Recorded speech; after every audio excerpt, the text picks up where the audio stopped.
Let's switch gears to Schlumberger. Really another oil field services company, like we heard from Halliburton earlier in the week. A good quarter and warning about continued tightness in the oil market. Schlumberger, of course, hiking its dividend as well by a whopping 40%, just given this fertile backdrop for the likes of these oil field services companies. But again, a big quarter by Schlumberger. Yeah, and what's interesting to me about Schlumberger as well, right? The assumption would have been that the disruption of the oil business in Russia would create all kinds of interesting ripple effects across the market.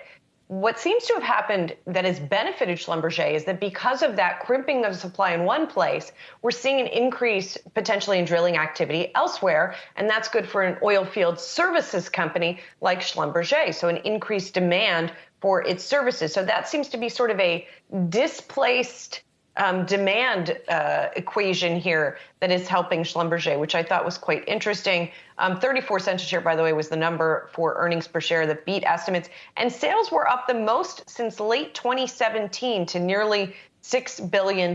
So that's how that demand translated, and then as well translated into that dividend increase. We've talked about it before, although usually we talk about it with the exploration and production companies. But one of the main sort of reasons to own for many investors, many of these large energy companies, has historically been the dividends.